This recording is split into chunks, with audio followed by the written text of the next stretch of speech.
আর আশুরা রোজার ফজিলত কি, মর্যাদা কি?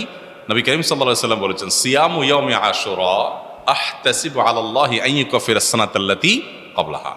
আশুরার রোজা, এটার ব্যাপারে আল্লাহর প্রতি আমার ধারণা হলো, যদি কেউ এই রোজাটি রাখে, আল্লাহ সুবহানাহু ওয়া তাআলা তার পূর্বের এক বছরের ছোটখাটো গুনাহগুলো মাফ করে দিবেন।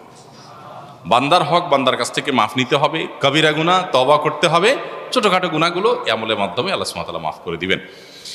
এছাড়া আশুরা রোজার আরেকটা বিশেষ ফজিলতের দিক হলো, রমজানের রোজা ফরজ হওয়ার আগে, এমনকি হিজরতেরও আগে নবী করিম সাল্লাল্লাহু আলাইহি সাল্লাম মক্কা যখন ছিলেন, কুরাইশরা আশুরার রোজা রাখত। বছরে একটা রোজাই ছিল রমজান রোজা ফরজ হওয়ার আগে, সেটা হলো এই আশুরা। এবং নবী করিম সাল্লাল্লাহু আলাইহি সাল্লামও সে রোজা রাখতেন। মদিনায় আসার পর তিনি ইহুদিদেরকে দেখেছেন যে তারা আশুরার রোজা রাখে। অতএব তাদের রোজা রাখা দেখে নবী সাল্লাল্লাহু আলাইহি সাল্লাম জিজ্ঞাসা করলেন, তোমরা রোজা কেন রাখো? তারা বললো, এই দিনে মুসা আলাইহিস সালামকে আল্লাহ সুবহানাহু ওয়া তাআলা বিজয় দিয়েছেন,